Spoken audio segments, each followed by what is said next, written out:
50 Cent has been trolling Diddy ever since he got arrested. But most fans have no idea how serious the beef is. From 50 getting blackballed in the industry to his homies getting killed in the streets, Diddy's been around for it all. And today, we're breaking down the whole crazy story. Everyone has been seeing 50 take wild shots at Diddy, but their beef goes all the way back to when 50 Cent was trying to break into the rap game. 50 Cent came up in the streets of Queens and was active in the trenches way before he got into the rap game. 50's mom hustled drugs in the street, but she tragically died in a fire when 50 was just 8 years old. 50 ended up living with his grandparents, and by the time he was 12, he was already moving weight just like his mom. 50 got arrested for drugs and guns a couple of times, and that's when he decided to start rapping. Back in '96, 50 linked up with Jam Master Jay and was on his way up. They recorded a full album together that never got released, and then 50 got a deal with Columbia Records. 50 dropped his first record, Power of the Dollar, in 2000, and his name was buzzing in New York off his track How to Rob. How to Rob was all about 50 rapping about jacking famous rappers, and he name-dropped Diddy on the track and raps, "You better recognize, nigga, I'm straight from the street. These industry niggas are starting to look like something to eat. I snatched Kim. Tell Puff, you wanna see her again? Dance your ass down to the nearest ATM." What? Oh, 50 came strong on him. 50 also talks about robbing Jay-Z, Wu-Tang Clan, Fat Joe, and way more, and the track blew up in the city. Nas heard the track and wanted 50 to go on tour with him, but then 50 got shot up and everything changed. 50 got hit up 9 times and almost died. Then while he was in the hospital, Columbia Records dropped him from the label because of his track Ghetto Quran. Ghetto Quran is allegedly why 50 got shot because he name-dropped a dude named Kenneth Supreme McGriff. Okay, so that must come from that movie Get Rich or Die Trying, where he was rapping about old dude, and then yeah, so it makes sense now. It makes sense. Supreme allegedly put a bag on 50's head, and when 50 survived the shooting, Supreme told everyone in the industry to stop rocking with him. 50 couldn't get anything popping in New York after that, so he went up to Canada and got right back to the grind. Back in the day, rappers didn't really put out their own mixtapes. Usually it was DJs making the tapes. But 50 Cent changed all of that. Right. 50 started recording his own tracks using the hottest beats on the radio and made his own mixtapes. Everyone was rocking with 50's new music, but a lot of labels were afraid to sign him because 50 was too street. People in New York were paying attention though. And in 2001, 50 linked up with Diddy and started ghostwriting for him. Diddy was dating Jennifer Lopez back then, and she's the one who pushed Diddy into working with 50 Cent. 50 wrote Diddy's verse on the track Let's Get It, and rumors were flying that 50 was gonna sign a deal with Bad Boy Records.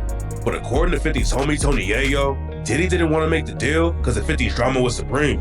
We went to, for Bad Boy, a lot of people don't know that. We had the meeting, and it was so crazy that Diddy didn't sign him. I know that was one of the biggest mistakes of Bad Boy. Right. And, you know, the Preem situation, and, you know, a lot of people were scared of Preem. 50 wasn't. According to 50 Cent, he never really wanted to work with Diddy, even when he was trying to get started in the rap game. 50 told The Hollywood Reporter that when he got back to work after the shooting, Diddy was hitting him up to come write verses, and 50 didn't want to do it. But his baby mama told him they were broke and needed the money, and that's why 50 started working with Diddy. A lot of people didn't even know that 50 Cent had been ghostwriting for Diddy. But in 2002, 50 dropped the track You Not Like Me and raps, "Hoes be like, 50, you so witty. On the dick like they heard, I ghostwrite for Diddy. You got fat while we starved, it's my turn. I done felt how the shells burn, I still won't learn. That same year, 50 remixed the track Niggas from the Notorious B.I.G. and raps, "I run the city, and I don't dance around like Diddy. Niggas is giddy, till they're smack silly or spray with the Mac Millie. They don't want drama, really." He said we don't dance around like Diddy. Hey, I guess, man.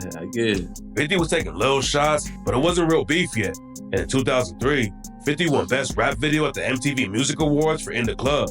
Diddy was the one announcing the winner, and he showed 50 love and dapped him up on stage. Then a year later, Diddy was celebrating the 10th anniversary of Bad Boy Records. He dropped an album called 10th Anniversary, The Hits. Diddy featured 50 and his homie Lloyd Banks on the track Victory. And Diddy raps, "Yo, the sun don't shine forever, but as long as it's here, then we might as well shine together. Better now than never. Business before pleasure. P. Diddy and the fam. Who you know do it better?" 50 Cent and Diddy were cool, even though 50 had taken a couple shots at him in the booth. They were even linking up in the studio. But then in 2005, everything started to fall apart. And it was all sparked because 50 wanted to sign one of Diddy's artists. After the Notorious B.I.G. got killed, Mace stepped up and kept Bad Boy Records from going under. Mace's first album dropped a year after Biggie died and debuted at #1 on the pop and R&B charts. Mace had a ton of hit tracks and was carrying the whole Bad Boy label. And in '98, he started his own label called All Out Records. Fans couldn't wait for Mace's next project. And in '99, he dropped his album Double Up and sold over 100K copies in the first week. Mace was one of the hottest rappers in the game. But then he shocked everyone and announced that he was retiring to become a pastor. Right. There's a lot of different rumors about why Mace left the rap game. Some people claim that Mace was involved in a deadly beef with a hustler from Harlem named Baby Mane. Baby Mane and Mace allegedly started beefing over a woman. Then Mace's homie Pop Lottie got involved with the situation too. Pop Lottie was another well-known dude in the streets. And Baby Mane allegedly sliced Pop Lottie in the face. Most of the story is just rumors that were never confirmed, but Pop Lottie and Baby Mane both ended up getting killed. And a lot of people think Mace was running from the beef. But according to other sources, the real reason Mace retired is because he didn't want to be around Diddy anymore. Boy, Diddy got him changing their whole life. You know what I'm saying? He got them changing their whole life. Mace said, I ain't got time for none of this Diddy bopping and you know what I'm saying? None of that type of stuff. You know what I'm saying? I'm going over. I'm changing my life. I'm switching over. I ain't Diddy. Diddy's the one who put Mace on when he was trying to get into the rap game. But Diddy played him and convinced Mace to sign a bad deal. Mace grew up playing basketball with Cameron. And when Cameron decided to take rap seriously, Mace brought Cam to Biggie instead of Diddy. Mace already had a deal with Diddy, so people thought Cam would do the same thing. But Mace said he took Cam to Biggie instead because he knew Biggie wouldn't try to play him like Diddy would. A few years after Mace retired, he decided to come back to the rap game and started rocking with 50 Cent. 50 brought Mace on tour with him, and Mace told MTV that 50 Cent and Jay-Z were the only ones who had reached out to sign him. Diddy said in interviews that he would be cool with Mace signing to 50's label, and everyone thought Mace was about to join G-Unit. 50 even put Mace in the video for his track Window Shopper, and what a lot of people didn't know is that 50 was taking shots at Diddy on the track too. The track opens up with 50 saying, "The top feels so much better than the bottom, so much better." Everyone thought 50 was talking about taking over the rap game, but it was also a shot about Diddy hooking up with dudes. And in 2018, 50 confirmed that the line was about Diddy. Mace was also featured on the soundtrack for 50's movie, Get Rich or Die Trying, but their deal never went through because of Diddy. 50 was ready to spend $1 million to buy Mace out of his Bad Boy contract, but Diddy... He was finna buy him out his contract for $1 million. $1 million? I thought it was $2 million. Something like that. From hearing it back in the day, I heard about something like this, but I thought it was $2 million. Tried to play him and asked for $2 million. 50 said Mace wasn't worth $2 million with $2 million in his pocket and told DJ Funk Flex that Diddy tried to pull some sucker shit with the deal. Yeah, I was like, what you looking for that? What you want? He said $2 million. I'm like, Mace ain't worth $2 million with $2 million in his pocket.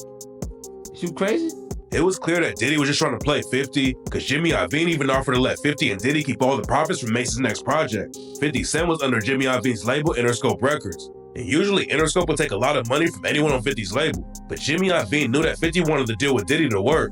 So he offered to let them keep all the profits that Mace's album made. It was a crazy deal, but Diddy still didn't go for it just to mess with 50. After the Mace deal went left, 50 really started beefing with Diddy and dropped a wild diss on him and rapped, "Who shot Biggie Smalls? We don't get him, they gon' kill us all." Man, Puffy know who hit that nigga. Man, that nigga saw. He scared them boys from the west side will break him off. Dump on his ass, so he run to Harlem to shake him off.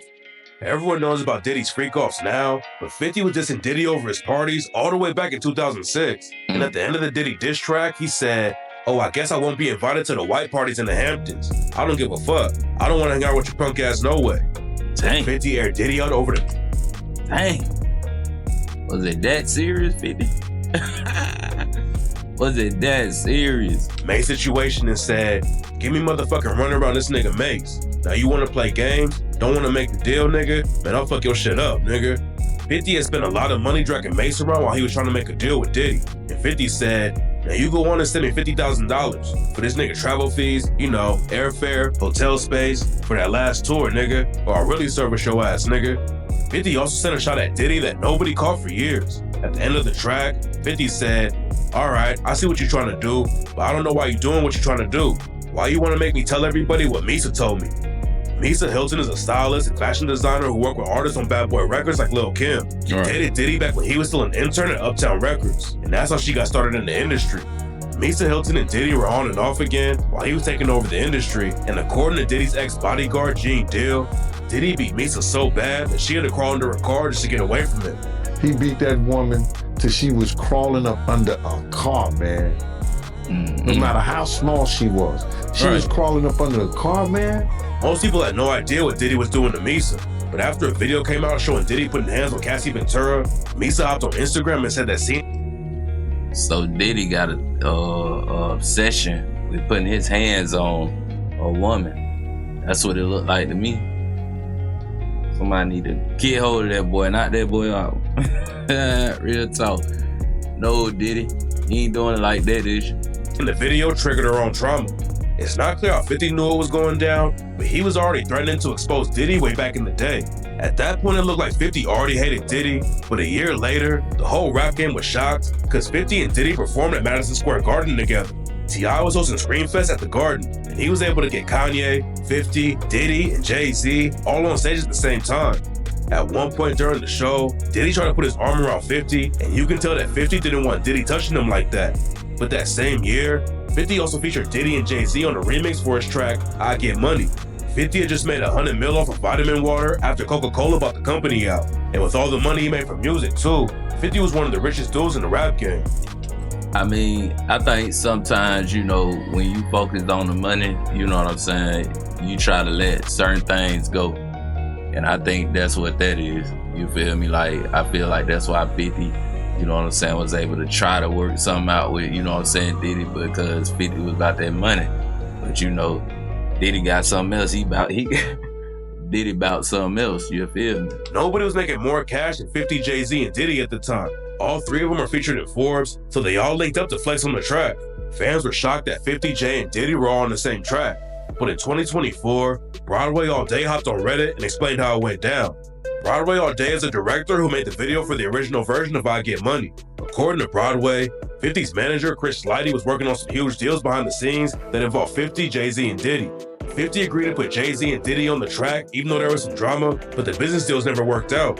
In 2024, after Diddy got booked by the feds, 50 Cent went on The Breakfast Club and talked about the track. Charlamagne the God brought up how people thought 50 wrote Diddy's verse, where Diddy was confessing to crimes and rapped, "Bo knows, but Diddy did it. Cars, jewelry, and big homes, yeah, Diddy did it. Shootouts, coastal beefs, yeah, Diddy did it. But my lawyer's so good that Diddy got acquitted." But 50 Cent told The Breakfast Club, I ain't tell him to say that. 50 said Jay helped him write Diddy's verse, and Jay is the one who wrote those lines. 50 said Diddy knew what he wanted to say, so he told Jay-Z, and Jay wrote the bars for him. Jay, help me with that. Jay, help me with that. Jay, help me with that. Jay did that part right there. It's not clear who really wrote the lines though, because Broadway All Day claimed that 50's homie Lloyd Banks is the one who wrote Diddy's verse. The track ran up crazy numbers, but it almost didn't come out because of more drama behind the scenes. Right. Broadway All Day's girlfriend was given a CD with a bunch of beats on it by a dude who claimed he was a producer. Broadway heard the beats and knew they were hot, so he handed the CD with the beats to an A&R at the label.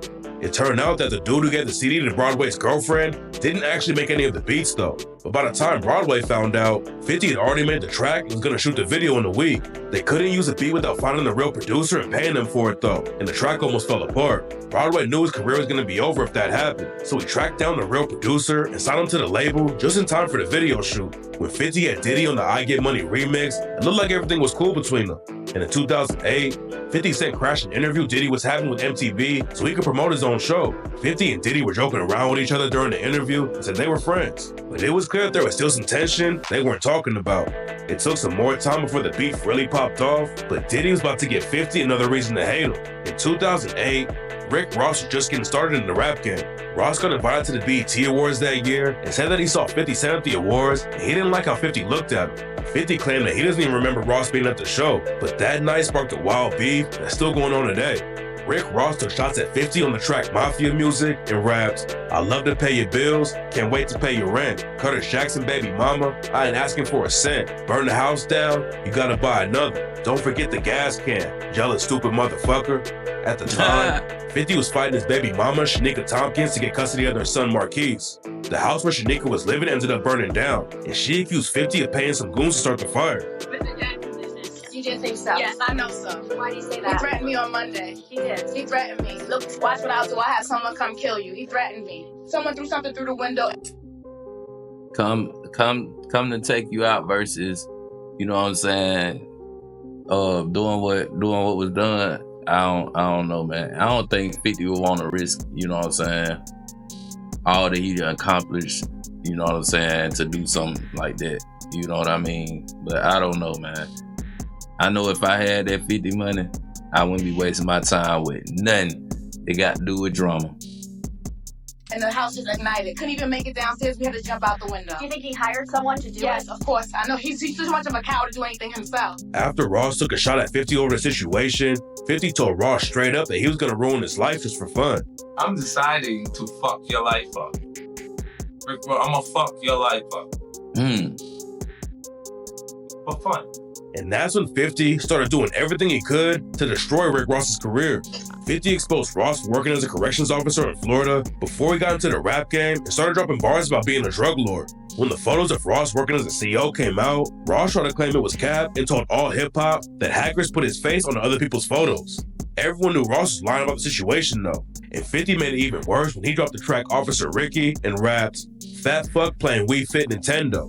Have another tattoo, here's another tattoo. Run into my goons soon, have new bullet wounds. Officer Ricky, radio for backup. See ass anywhere, you know I'm gonna act up." And it's like every other word out your mouth about a bird. Like you sling cocaine, this shit is absurd. Use a rapper, use a motherfucking rapper. It's a rap, your career is fucking wrapped up. Then 50 took the disrespect to another level and dragged Diddy and Rick Ross's baby mama into the beef. 50 linked up with Ross's baby mama, Tia Kemp, and did an interview with her about Rick Ross. Tia Kemp helped 50 expose Ross for capping in his raps. According to her, it was surprising that he would sit there and say he spends $200 a month on food, $300 a month on clothes. His jury is rented, possibly not real. I want to know how much 50 had to pay her to say all this. I want to know, man. I want to know how much 50 paid her to, cap over Rick Ross' name like that. Now, I ain't going to say that, I mean, he was a correction officer, you feel what I'm saying? But I don't think the man jury fake. I don't think that his stuff rented, because a lot of his videos and things like that, I see some of the same cars. You know what I'm saying? And most people, if you know Rick Ross, you watch some of his videos and watch Rick Ross, he got a thing for older cars. You know what I mean? So I don't think his cars is rented. Cars are being leased. Then in the same video, 50 and Tia Kemp exposed Ross for having another kid with a prostitute. Before you get confused in any way, like Rick also has a baby mother who's currently working as a call girl. He has a daughter by a bro. Right there. Can you see that? Then 50 brought Diddy into the beef too. Back then, 50 was tight with Floyd Mayweather. 50 be having the receipts, boy. 50 be having the receipts. So he clowned Ross again and brought Tia Kemp and Ross's son to Floyd Mayweather's crib in Las Vegas. Diddy looked like he didn't know what was going on in the video and didn't want to be there. And it turns out there was more going on behind the scenes. In 2010, Diddy and Ross started linking up in the studio and Diddy became Ross's manager. 50 doesn't rock with anyone who's cool with his ops, and Diddy was obviously choosing a side, and he even started a new crew with Ross called Bugatti Boys. 50 has always been dissing dudes who cap about their lifestyle. One of his first hits was the track Wanksta, and 50 took shots at studio gangsters with bars like, "You say you a gangster, but you never pop nothing. We say you a wankster, and you need to stop running." Everyone knows that Ross was capping about moving weight in the streets, but Diddy has been lying about his come up ever since he started Bad Boy Records. Diddy has always acted like he grew up in the trenches of Harlem.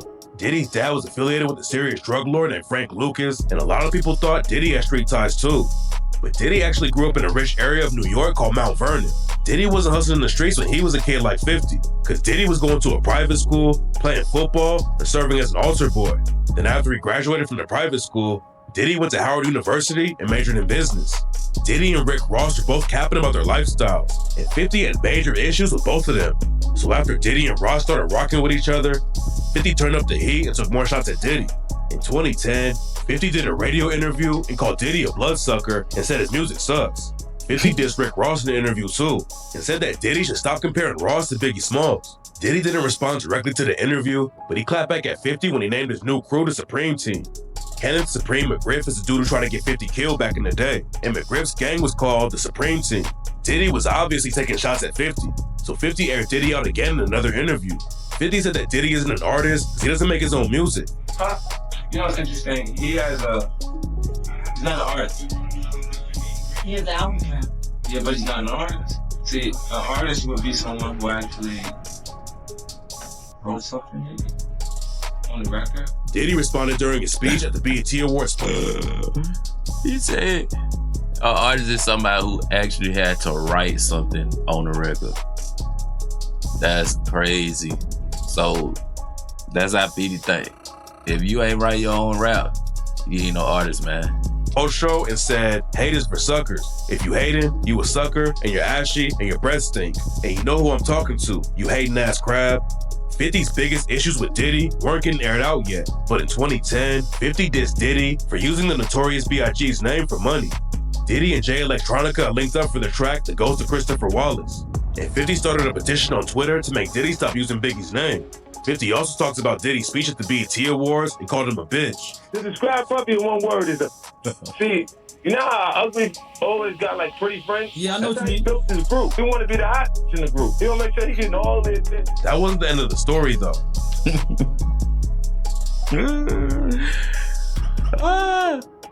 That dude 50 a trip, boy. That dude ain't got no filter, bruh. He don't care what he say, man. But that's why I rock with 50 though. I always rock with 50, you know what I'm saying, and his music, you know what I'm saying, and his movies, and his shows, you know what I'm saying? 50 did done his thing. You know what I'm saying? That's one thing that Diddy ain't done is came out with a show or movies that, you know what I'm saying, that kept people interested in him and, you know what I'm saying, what he was doing. 50 on the other hand, yeah, hats off to him. 50 was about to drop a bomb on Diddy. Diddy's downfall all started after his ex-girlfriend Cassie Ventura filed a lawsuit against him. Cassie claimed that Diddy had been abusing her for years, and the lawsuit made headlines everywhere. Diddy and Cassie settled out of court one day later, but then the video of Diddy attacking her in the hotel leaked, and that's when everything really kicked off. Cassie didn't file the lawsuit until 2023, but 50 exposed the situation all the way back in 2010 during the interview. 50 said that even after the Mace deal fell apart, he's still kicking on the phone with Diddy. Someone was sending photos around of Cassie Ventura, and 50 let Diddy know about the situation. Fuck, but he called, we kick it on telephone after the Mace. They sent me the girl pictures. Cassie already had news that were leaked, but 50 said the photos he saw were worse. Way worse, like penetration pictures. Not the jobs are worse, way worse. You killing me. Like penetration pictures and Nah, come on. 50 was trying to help Diddy and Cassie out when he knew that the photos were getting sent around. But then 50 realized that Cassie never even wanted to take the photos, and it was all Diddy's idea. What's crazy is that the interview didn't even really blow up, and most people never even heard it. Then a month later, 50 did another interview and said that he had talked to Diddy and made it sound like everything was cool. For a couple years, it looked like the beef was really over. But then in 2012, 50 made a post out of nowhere and exposed Diddy for allegedly hooking up with James Cruz. James Cruz has connections all over the industry and has done business with Diddy and 50 Cent too. Nobody knows why 50 exposed him like that, but Tony Yayo pretty much confirmed the rumors when he did an interview with Vlad TV. Apparently 50 and James Cruz got into some kind of fight back in the day, and 50 yelled at James Cruz and said, "You fuck Diddy." He said James Cruz F Diddy. After that, 50 was trolling Diddy like crazy. 50 posted a photo of Rick Ross and Diddy where it looked like they were about to kiss, and 50 captioned it, "Good morning, girl. Love is in the air." No, that's crazy. That's crazy words, man. But yeah, they definitely look like this. They definitely look like they was about to get it on, bro. Oh man, this industry is something else, man. I tell you, bro. Then Diddy, Rick Ross, and French Montana linked up for the track Big Homie, and 50 called it garbage. It was clear that 50 had some real personal beef with Diddy, but he was also using the drama to make more money. Diddy had a deal with Ciroc Vodka and was known for pushing the brand everywhere he went. Then in 2014, 50 got into the vodka game too and made a deal with Effin. The deal was huge for 50, and he started making headlines by dissing Diddy and Ciroc. 50 was taking shots at Diddy's homie French Montana too. 50 posted a photo where it looked like Diddy and French Montana were basically cuddling, and 50 said, "What in the effing vodka world is going on in this picture, man? Something not right." Hey man, I'm sorry I keep pausing the video. I just don't want y'all to miss nothing, man. And I just keep laughing at this jump because 50 is just a fool, bruh. He just a fool, man. I mean, that dude be putting everything, you know what I'm saying? Man, he know how to do it on the social media, bro. He come for him hard, bro. Diddy clowned 50 and said that he was sending him a lifetime supply of Ciroc. And then he dissed 50 again and said that he hopes 50 appreciates Diddy opening all the doors for him. I welcome him into the game, It's good to see somebody of my color out there, represented in this field. And, hopefully he appreciates me opening up the doors for him continuously. French Montana was recorded shouting out effing while all the vodka drama was going down. And it was clear that Diddy pressed him about it, because a few days later, French Montana shouted out Ciroc and dissed Epic. I guess 50 don't know being nice people run CT, right? You don't fuck with that effing vodka over there, you heard me? French Montana even dumped a bunch of effing bottles in the trash. That's how I feel about your bullshit. What the fuck is this?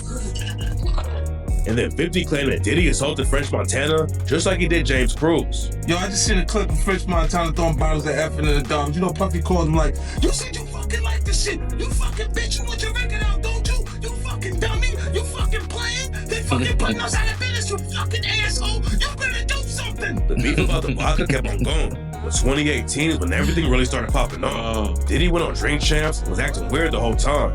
Diddy was saying suspicious stuff the entire interview. But the part that went viral was when he told Fabulous that he wanted to party with him for his birthday. Did you miss me though? For real? Because it seems like a thing. I miss his birthday party, man. Man, but I'm talking about for your birthday. Huh? Why won't you party with me for your birthday, man? We partied for my birthday before. You came to my party. No, but me and you ain't never really party, you know what I'm saying? 50 clowned Diddy over the Fabulous issue. Fabulous looking like, bro, if you don't get up out my face, you know what I'm saying? What you mean? We partied before, just not that Diddy party. we ain't partied like that, you know what I'm saying? Hey man, Diddy look like he be, you know what I'm saying? Like he be trying to peer pressure folks, bro, like on some straight, just different type level stuff, you feel what I'm saying? Like it's just crazy. And then, you know what I'm saying, for somebody of this, you know what I'm saying, standards, bro, going through what he got going on and things like that, man, which I don't think, you know what I'm saying, as deep as for all the stuff he probably had done and gotten away with it. Like, it is what it is. Wait, then he exposed another crazy story about Diddy. Back in 2003, Diddy and 50 were both at Chris Lighty's wedding and ended up sitting at the same table. At that point, there wasn't any beef, but while they were at the wedding, Diddy told 50 that he wanted to take him shopping. He said something to me one time, a long time ago. Okay. At Chris Lighty's wedding, he told me to take me shopping. I looked at him like, what you just say? Let me move, man, before I do something. You gonna make me mess up the wedding. After that, 50 wasn't comfortable being around Diddy anymore. And in 2024, 50 told the Hollywood Reporter, nah, I'm not fucking with this weird energy or weird shit. 50 said that even though he worked with Diddy a few times after the wedding, they were never friends, and it was all just business. According to 50, Diddy is just a business person who takes advantage of artists and doesn't actually make anything. That's what I'm saying. That's what I'm getting from. Real rapper, he didn't respect that. 50's Breakfast Club interview went viral, and Diddy clapped back on the same show. Diddy talked about the shopping story and said he was just being nice because he thought 50 needed some new clothes. I asked 50 about that. He said you did the same thing to him. You asked him to take him shopping. Yeah, I thought he needed some clothes. Diddy was throwing shade in the interview, but at the same time, he said there wasn't any beef and claimed that 50 loves him. Hey, yo, I don't have no beef with I don't know why. With 50, he loves me. He loves me. The situation got quiet for a while, but then in 2021, Diddy made headlines when he started dating 50's baby mama, Daphne Joy. Daphne Joy and 50 had a son together named Sire in 2012, but the relationship didn't last long. 50 said that he wasn't pressed about it because he only fights with Diddy over business, not women. 50 was obviously heated though, because then he posted a photo of Sire and said, "That's your mommy over there with Puffy. Remember what I told you the other day? These bitches be crazy." The beef died down after that, but once the video leaked where Diddy put hands on Cassie Ventura in the hotel, 50 hopped on Twitter and started clowning Diddy again. After all the legal drama with the feds started, 50's been dissing Diddy like crazy. Diddy couldn't clap back at 50 anymore, so his son Christian, aka King Combs, stepped up and started beefing with 50. King Combs dropped the track pick aside and raps, "When all they had was 50 Cent, who put the city on the map? Stop lying. Pop's been hated on by so many men, and nigga, that's fine. They gonna try to stop these M&Ms, and they gonna die trying. Pull up to the south side, we locked and we got ties." 50 clowned King Combs on Instagram and said he felt so threatened by the things Christian is saying on his record, and "I'm afraid for my life. Please don't hurt me, guys." Everyone knows that beefing with 50 is a bad idea.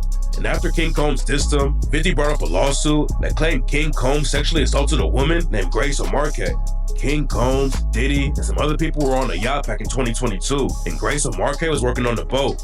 According to the lawsuit, King Combs forced Grace to drink tequila that had been spiked so he could assault her on the yacht. Then Meek Mill hopped into the situation and dissed 50 for beefing with Diddy's son. So 50 clapped back and dissed Meek Mill for falling off and clowned him for the rumors that he hooked up with Diddy.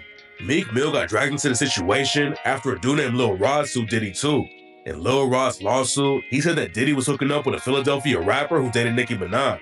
And it was clear that he was talking about Meek Mill. Meek Mill was freaking out all over social media when the lawsuit came out. And after DJ Academics read the lawsuit while he was streaming, Meek said he couldn't wait to see Academics in person. Then Meek got clowned even more when he started making weird tweets about how much he likes hooking up with women. And after Meek dissed 50 over the King Combs situation, 50 started trolling him like crazy and posted a fake video of Diddy and Meek Mill in the Rick James music video. Oh, snap, man. Yeah, that's crazy work, bro. 50 is a whole goddamn go fool, man. 50 always got his receipt, and he always go clap back, man. This is the end of the video, man. I appreciate y'all watching it with me this long. If you stayed, man, like, comment, and subscribe to the video. Come back and watch some more with me. And this is Jackpot's reaction video. Until next time, man, I'm out.